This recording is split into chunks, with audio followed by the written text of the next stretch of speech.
शुक्लाम्बरधरं विष्णुं शशिवर्णं चतुर्भुजं प्रसन्नवदनं ध्यायेत् सर्वविघ्नोपशान्तये व्यासं वसिष्ठनप्तारं शक्तेः स्तोत्रमकल्मषम् पराशरात्मजं वन्दे शुकतातं तपोनिधिं व्यासाय विष्णुरूपाय व्यासरूपाय विष्णवे नमो वै ब्रह्मनिधये वासिष्ठाय नमो नमः अविकाराय शुद्धाय नित्याय परमात्मने सदैव विष्णुवे सर्वजिष्णवे यस्य स्मरणमात्रेण जन्म संसारबन्धनात् विमुच्यते नमस्तस्मै विष्णवे प्रभविष्णवे ॐ नमो विष्णवे प्रभविष्णवे श्रीवैशम्पायन उवाच श्रुत्वा धर्माशेषेण पावनानि रसर्वशः युधिष्ठिरः शान्तनवः पुनरेवाभ्यभाषत युधिष्ठिर उवाच किं सुखं दैवतं लोके किं वाप्येकं परायणम् स्तुवन्तः कमच्यन्तः प्राप्नुयुर्वानवः शुभम् को धर्मः सर्वधर्माणां भवतः परमो मतः किं जपमुच्यते जन्तुर्जन्म संसारबन्धनम् श्रीभीष्मोवाच जगत्प्रभुं देवदेवम् अनन्तं पुरुषोत्तमम् स्तुवन्नाम सहस्रेण पुरुषः सततोत्थितः तमेव चार्चयन् नित्यं भक्त्या पुरुषमव्ययम् ध्यायन् स्तुवन्नमस्यं च यजमानस्तमेव च अनादिनिधनं विष्णुं सर्वलोकमहेश्वरम् लोकाध्यक्षं स्तुवन् नित्यं सर्वदुःखातिको भवेत् ब्रह्मण्यं सर्वधर्मज्ञं लोकानां कीर्तिवर्धनम् लोकनाथं मदद्भूतं सर्वभूतभवोत्तमम् एष मे सर्वधर्माणां धर्मोऽधिगतमो मतः यद्भक्त्या पुण्डरीकाक्षं स्तवैरच्चेन्नरः सदा परमं यो महत्तेजः परमं यो महत्तपः परमं यो महद्ब्रह्म परमं यः परायणम् पवित्राणां पवित्रं यो मङ्गलानां च मङ्गलम् दैवतं देवतानां च भूतानां यो व्ययप्रिया यतः सर्वाणि भूतभवन्त्यादियुगागमे यस्मिंश्च प्रलयं यान्ति पुनरेव युगक्षये तस्य लोकप्रधानस्य जगन्नाथस्य भूपते विष्णोर्नाम सहस्रं मे शृणुतामभयापहम् यानि नामानि गौणानि विख्यातानि महत् ऋषिभिः परिगीतानि तानि वक्ष्यामि भूतये ऋषिर्नाम्नां सहस्रस्य वेदव्यासो महामुनिः छन्दो निष्ठुप् तथा देवो भगवान् देवकीसुतः अमृतां शुद्धवो बीजं शक्तिर्देवकीनन्दनः दुसामाहुषयं तस्य शान्त्यर्थे विनियुज्यते विष्णुं जिष्णुं महाविष्णुं प्रभविष्णुं महेश्वरम् अनेकरूपदैत्यान्तं नमामि पुरुषोत्तमम् अस्य श्रीविष्णोर्दिव्यसहस्रनामस्तोत्रमहामन्त्रस्य श्रीवेदव्यासो भगवान् ऋषिः अनुक्तच्छन्दः श्रीमहाविष्णुः परमात्मा श्रीमन्नारायणो देवता अमृतां शुद्धवो भानुरिति बीजम् देवकीनन्दनश्रेष्ठेति शक्तिः उद्भवः क्षोभणो देव इति परमो मन्त्रः शङ्खवृत्नन्दकी चक्रीति कीलकम् शार्ङ्गधर्मा गदाधर इत्यस्त्रम् क्षोभ्यैति नेत्रम् तुसामसामरसामेति कवचम् आनन्दम् परब्रह्मेति योनिः ऋतुसुदर्शनकाल इति दिग्बन्धः श्रीविश्वरूप इति ध्यानम् श्रीमहाविष्णुप्रीत्यर्थे सहस्रनामजपम् विनियोगः ध्यानम् श्रीयोगप्रदेशे शुचिमणिविलसत्सैकते मुक्ति बालादुःखासनस्थस्फटिकमणिनिभैर्मुक्तिकैर्मण्डिताङ्गः शुभ्रैरभ्रैरभ्रैरुपरिग्रचितैर्मुक्तपीयूषवर्षैः आनन्दीनः पुण्यादर्शनिमगदाशङ्खपाणिन् मुकुन्दः भूःपादुभ्यस्य नाभिज्ञेरस्य निरश्चन्द्रसूर्यं स्वनेत्रे कर्णाभाषाशिरोद्यौ मुखमपि दहनो यस्य वास्तेयमब्धिः अन्तःस्थं यस्य विश्वं सुरनर्कगो भूगिदं धर्मकीर्तैः चित्तं ब्रह्मण्यतीतं त्रिभुवनवपुषं विष्णुमीशं नमामि ॐ नमो भगवते वासुदेवाय शान्ताकारं भुजगशयनं पद्मनाभं सुरेशं विश्वाधारं गगनसदृशं मेघवर्णं शुभाङ्गं लक्ष्मीकान्तं कमलनयनं योगिविद्यानगम्यं वन्दे विष्णुं भवभयहरं सर्वलोकैकनाथं मेघश्यामं गीतकौशेयवासं श्रीवत्सान्तं कौस्तुभोद्भासिताङ्गं पुण्योपेतं पुण्डरीकायदाक्षं विष्णुं वन्दे सर्वलोकैकनाथं नमः समस्तभूतानामादिभूताय भूभृते अनेकरूपरूपाय विष्णवे प्रभविष्णवे सशङ्खचक्रं सचितकुण्डलं सपीतवस्त्रं सरसीरुवेक्षणं सहारवक्षस्थलशोभिकौस्तुभं नमामि विष्णुं शिरसा चतुर्भुजम् छायायां पारिजातस्य हेमसिंहासनोपरि आसीनमम्बुदश्याममायताक्षमलङ्कृतम् चन्द्रासनं चतुर्बाहुं श्रीवत्साङ्कितवक्षसं रुक्मिणी सत्यभामाभ्यां सहितं कृष्णमाश्रये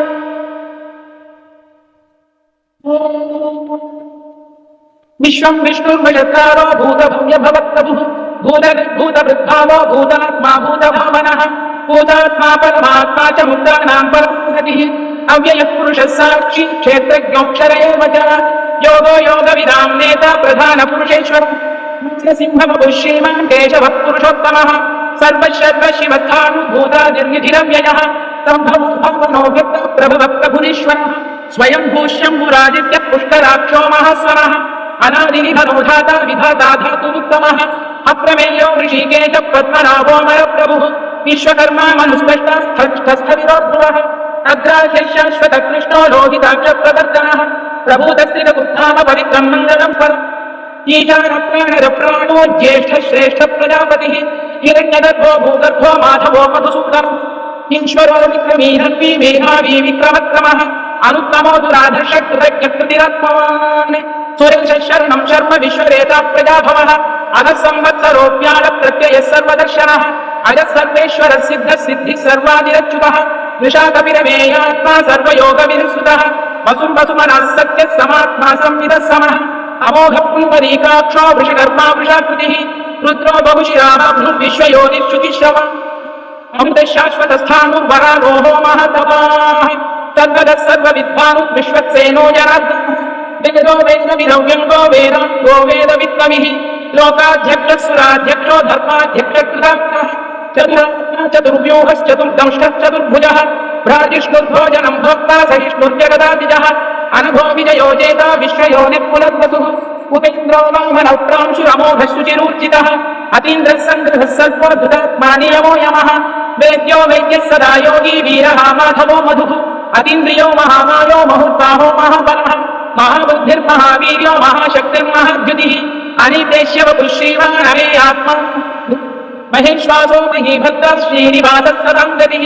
अनिरुद्धस्वरानन्दो गोविन्दो गोविदाम्पतिः मरीचिद्दमनोहंसः सुपर्णो भुजगोत्तमः हिरण्यनाभः सुतपः पद्मनाभः प्रजापतिः अमृत्युत्सर्वदृक्सिंहः सन्धाता सन्धिमान् स्थिरः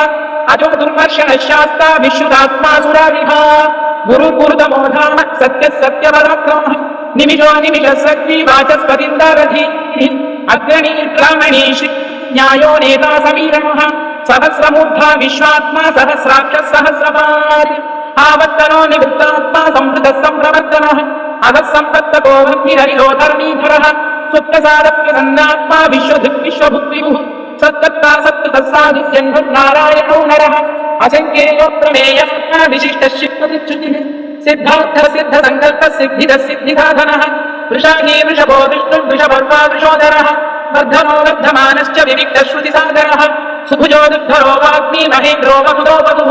मैकरूपो बृहद्रूपः शिविनिष्टप्रकाशनः ओजर्तेजोद्दिनिधरप्रकाशात्मा प्रतापनः रुद्रस्पष्टाक्षरो मन्त्रश्चन्द्रांशुद्भास्करद्युतिः अमृतां शुद्धोभानुश्यजबिन्दुः सुरेश्वरः औषधं जगतस्सेतुः सत्यधर्मपदः भूतभव्यभवन्नाथ पवनः पावनो नरः कामः कामकृत्कान्तः कामः कामप्रदप्रभुः युगादिकृत्युगामत्तो नैकमायो महाशनः अदृश्यो व्यक्तरूपश्च सहस्रजिदान्तजित् इष्टो विशिष्टसृष्टेरितः शिखण्डीनंशो वृषः क्रोधः क्रोधकृत्कर्ता विश्वबाहुः महीधरः अच्युतप्रतिधप्राणप्राणरो वासवाञ्जः अपान्तिभिरधिष्ठानमप्रमत्तप्रतिष्ठितः स्कन्दस्कन्दधरो दिर्यो वरदो वायुवाहनः वासुदेवो बृहद्भानुरादिदेवः पुरन्दरः अशोकस्तारणस्तारः शूरः शौर्यजनेश्वरः अनुपूरशतावत्तः पद्मी पद्मनिभक्षणः पद्मनाभोरविन्दाक्षः पद्मगर्भशरीरभृत् महर्धिर्ऋद्धो वृद्धात्मा महाक्षोगर्दध्वजः अतुलशरभो भीमः समयज्ञो हविर्हरिः सर्वलक्षणलक्षण्यो लक्ष्मीवान् समितिञ्जयः भिक्षरोहितो मार्गो हेतुर्दामोदरः सः महीधरो महाभागो वेगवानमिताशः उद्धवक्षोभणो देव श्रीगर्भपरमेश्वरः कारणं कर्ता विकर्ता गहनो गुहः व्यवसायो व्यवस्थानः संस्थानस्थानरो ध्रुवः परचित्परमस्पष्टस्तुष्टपुष्टशुभेक्षणः रामो विरतो मार्गो नेयो नयोनयः वीरशक्तिमतां श्रेष्ठो धर्मो धर्मविदुत्तमः वैकुण्ठपुंसप्राणदप्रणवकृतुः हिरण्यगर्भशत्रुघ्नो व्याप्तो वायुरथोक्षजः ऋतुसुदर्शनकार परमेष्ठी परिग्रहः उग्रसंवत्सरो दक्षो विश्रामो विश्वदक्षिणः विस्तारस्थावरस्थाणुप्रमाणं वीर्यमन्ययम् नर्थो नर्थो महाकोशो महाभोगो महाधनः अनिर्विण्णस्थलिष्ठो भूधर्मयुगो महामतः नक्षत्रणीर्विन्नक्षत्री क्षमः क्षामः समीहनः यज्ञैक्यो महेज्यश्च क्रतुस्तत्रं सदाङ्गतिः सर्वदर्शी विमुक्तात्मा सर्वज्ञो ज्ञानमुत्तमः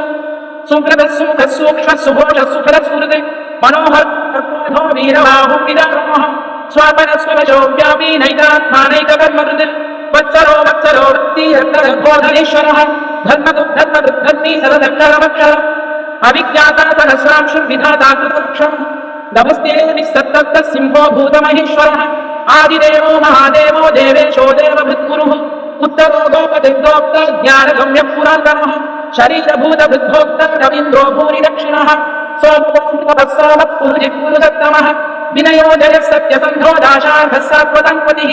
जीवो विनयिता साक्षी मुक्तो मितविक्रमः अम्भोनिधिरनन्तात्मा महोदतिशयोक्तकः अजो महागस्वाभाव्यो जिनो वित्तमोदरः आनन्दो नन्दनो नन्दः सत्यधर्मात्रिविक्रमः महर्षित्तविराजार्य कृतज्ञो मेदिनीपतिः त्रिवरस्त्रिदशाध्यक्षो महाशङ्खकृतान्तकृत् महावराहो गोविन्दः सुषेणकनकन्दनी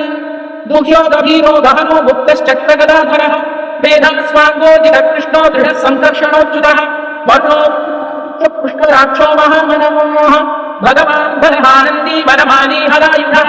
आदित्यो ज्योतिरादित्यः सहिष्णुप्रतिसत्तमः सुधन्वाखण्डवरशुद्धारुणोत्रविणप्रदः दिवस्पृक्सर्वदृत्यासो वाचस्पतिर्योनिजः त्रिसामासमगस्सामनिर्वाणं भेषजं भिषज सन्न्यासवृक्षमशान्तो निष्ठाशान्तिपराय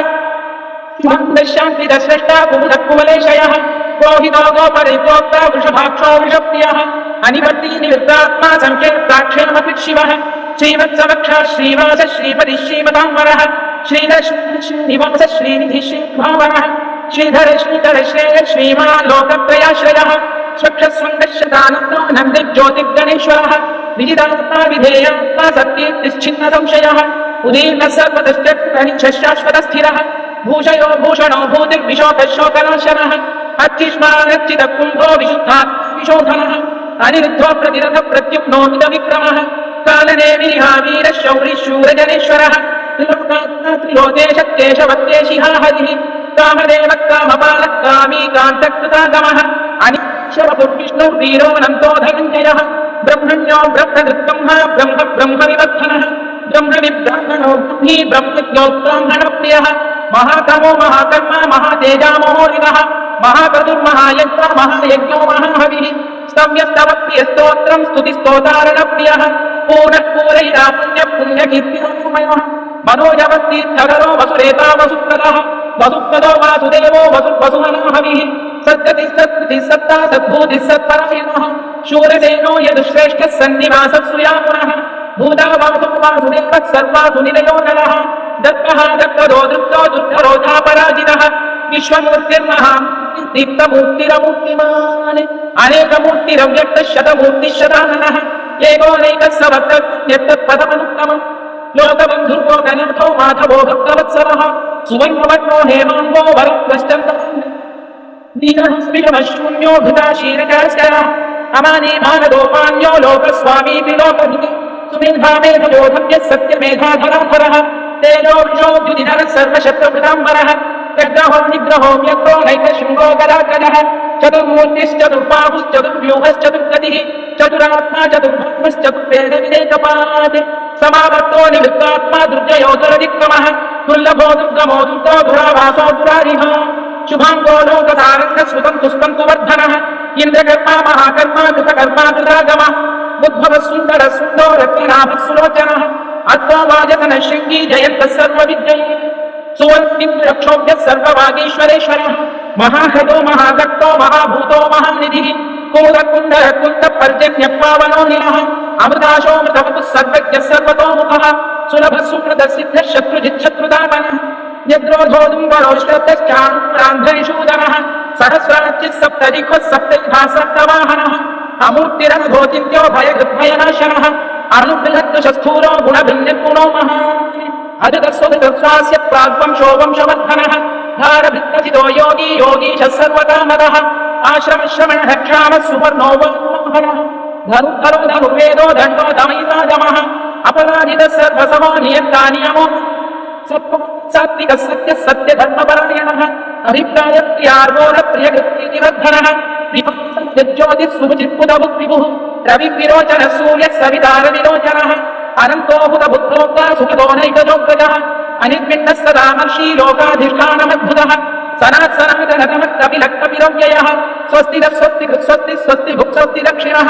आरोग्यकुण्डली चक्री विक्रम यूर्जितजासनः शब्दादिगशब्दसः शिशिरशर्वरीकरः अक्रूरप्रेशलो दक्षो दक्षिणः क्षमिणाम्बरः निद्रत्वमो वीतभयः पुण्यश्रवृतित्तनः पुत्रारणो दुष्कृतिः पुण्यो दुष्स्वप्रनाशनः वीरः रक्षणः सन्तो जीवनः पर्यवस्थितः अनन्तरूपोऽनन्तः श्रीर्जितमन्युर्भयापहः चतुरश्रो गभीरात्मा विदिशोऽप्यादिशोदिशः अनादिभूद्भुवो लक्ष्मी सुवीरो रुचिराङ्गदः जननो जनजन्मादिभीमो भीमपराक्रमः आधारनिलयोधारपुष्पहासप्रजागरः भूद्भुतः सत्त्वताचार प्राणरप्रणवप्रणः प्रमाणं ब्रह्मनिलय प्राणभक्तिमनः तत्त्वं तत्त्वविदेगात्मा जन्ममृत्युजरातिगः भूर्भुवस्वस्तरुस्तानः सवितात्मविदामः यज्ञो यज्ञपतिर्यज्वा यज्ञान्तो यज्ञवाहनः यज्ञभृत्यज्ञकृत्यज्ञी यज्ञभुक्यज्ञसाधनः यज्ञान्तकृत्यज्ञमुख्यमन्नमन्नादयेव च आत्मयोनिः स्वयं जातो वैखानः सामगायनः देवकीनस्मिष्ठितिशपापनाशनः शङ्खविक्नन्दकी चक्री शान्तधन्वागदाधरः तथाङ्गपाणिरक्षोभ्यः सर्वप्रहरणायुधः सर्वप्रहरणायुधमोत्तमयति परमालीधरीशाङ्गी शङ्खी चक्री च नन्दति श्रीमान् नारायणो विष्णुर्वासुदेवोऽभिरक्षतु वनमालीधरीशाङ्गी शङ्खी चक्री च नन्दति श्रीमान् नारायणो विष्णुर्वासुदेवोऽभिरक्षतु वनमालीधरीशाङ्गी शङ्खी चक्री च नन्दति श्रीमान् नारायणो विष्णुर्वासुदेवोऽभिरक्षतु इतीदं कीर्तनीयस्य केशवस्य महात्म्यं नाम्नं सहस्रं दिव्यानमशेषेण प्रकीर्तितं यैदं शृणुयात् नित्यं यश्चाभिपरिकीर्तयेत् शुभप्राप्नुयात् किञ्चित् सोमुत्रेह च मानवः वेदान्ततो ब्राह्मणस्य क्षत्रियो विजयी भवेत् वैश्यो धनसमृद्धस्य क्षुद्रः सुखमवाप्नुयात् धर्मार्थी प्राप्नुयात् धर्ममर्थार्थी चार्थमाप्नुयात् कामी प्रजार्थी चाप्नुयात् भक्तिमान्यः सदोत्थाय श्रुतिस्तत्तमानसः सहस्रं वासुदेवस्य नाम्नामेतत्र कीर्तयेत् यश प्राप्नोति विपुलं याति प्राधान्यमेव अजरां श्रियमाप्नोति श्रेयः प्राप्नोत्यनुत्तमम् न भयं परिदाप्नोति वीर्यं तेजश्च विन्दति भवत्यरोगोद्युतिमान् बलभूतगुणान्वितः रोगार्तो मुच्यते रोगात् बद्धो मुच्येत बन्धनात् भयं मुच्येत भीतस्तु मुच्येतापन्नः दुर्गं यतितरत्याशु पुरुषः पुरुषोत्तमः सुवन्नाम सहर्षस्य नित्यं भक्तिसमन्वितः वासुदेवाश्रयो मत्यो वासुदेवपरायणः सर्वपापविशुद्धात्मा याति ब्रह्मसनातनः न वासुदेवभक्तानामशुभं विद्यते क्वचित् जन्ममृत्युजराव्याधिभयं नैवोपजायते इमं स्तवमधीयते श्रद्धा भक्तिसमन्वितः युज्येतात्मसु दक्षान्ति श्रीधृतिस्मृतिकीर्तिभिः नगमात्सर्यं नलो भो न शुभामतिः भवन्ति कृतपुण्यानां भक्तानां पुरुषोत्तमः यौ स च नक्षत्रं दिशो भूमहोदभिः वासुदेवस्य वीर्येण विधृतानि महात्मनः ससुरासुरगन्धर्वं स यक्षोरगरात्मसं जगत्वशे वर्तते न कृष्णस्य सचराचरम् इन्द्रियं निमनो बुद्धिः सत्त्वं तेजो वासुदेवात्मकान्याहुः क्षेत्रं क्षेत्रज्ञ एव च सर्वागमानामाचारप्रथमं धर्मो धर्मस्य प्रतिरक्षकः ऋषयर्पितरो देवा महाभूतानि धातवः जङ्गमा जङ्गमं चेदं जगन्नारायणोद्भवम् योगो ज्ञानं तथा साङ्ख्यं विद्या शिल्पादिकं वेदाशास्त्राणि विज्ञानमेतत् सर्वं जनार्दनात् एवो विष्णुर्मदद्भूतं पृथग्भूतान्व्याप्य भूतात्मा भूति विश्वभुवव्ययः इमं स्तवं भगवतो विष्णोर्व्यासे परेत्यच्छेत् पुरुषश्रेयत् प्राप्तुं सुखानि च विश्वेश्वरमजं देवं जगतः प्रभुव्ययम् भजन्ति ये पुष्कराक्षं न ते यान्ति पराभवम् न ते यान्ति पराभवम् मोत्तमेति अर्जुनोवाच त्वत्पत्रविशालाक्ष पद्मनाभसुरोत्तमः भक्तिर्मामनुरक्तानां त्राता भवजनार्दन श्रीभगवानुवाच यो मां नाम सहस्रेण स्तोतुमिच्छति पाण्डव सोऽहमेकेन श्लोकेन स्तुत एव न संशयः स्तुत एव न संशयोत्तमेति व्यासोवाच वासनात् वासुदेवस्य वासितं भुवनत्रयम् सर्वभूतनिवासोऽसि वासुदेव नमोऽस्तुते वासुदेव नमोऽस्तु नमः पार्वत्युवाच केनोपायो न लभुना विष्णोर्नाम सहस्रकम् पठ्यते पण्डितैर्नित्यं श्रोतुमिच्छाम्यहं प्रभो ఈశ్వరువాచ శ్రీరామ రామ రామేతి రమే రామే మనోరమే సహస్రనామ తత్తుల్యం రామనామ వరాననే శ్రీరామ రామ రామేతి రమే రామే మనోరమే సహస్రనామ తత్తుల్యం రామనామ వరాననే శ్రీరామ రామ రామేతి రమే రామే మనోరమే సహస్రనామ తత్తుల్యం రామనామ వరాననే రామనామ వచనమన్నమైతి బ్రహ్మోవాచ నమోస్తనంతాయ సహస్రమూర్తయే సహస్రపాదాక్షి శిరోరుబాహునే సహస్రనామ్నే పురుషాయ శాశ్వతే సహస్రకోటీర్దధాన్యే నమః సహస్రకోటీర్దధాన్యే నమోన్నమైతి సంజయ ఉవాచ యత్ర యోగేశ్వర యత్ర పాత్రోధరుద్ధరః తత్ర శ్రీవిజయో భూతిర్ధ్రువాణీతి మతిర్మమ శ్రీభగవానువాచ అన్యాశ్చింతయంతో మాయేనాప్తయువాసతే తేషాం నిత్యాభియుక్తానాం యోగక్షేమం వహామ్యహం పరిత్రాణాయ సాధూనాం వినాశాయ దుష్కృతం ధర్మ సంస్థాపనార్థాయ సంభవామి యుగే యుగే ఆత్రాభిషణ్యశ్రీరాశ్చ భీతాఘోరేషు చ వ్యాధిషు వర్తమానాః సంకీర్త్య నారాయణ శబ్దం సుఖినో భవంతు కాయేన వాచా మనసేంద్రియైర్వా బుద్ధ్యాత్మనా వా ప్రకృతే స్వభావం కరోమి యద్యత్ సకలం పరస్మై నారాయణాయేతి సమర్పయామి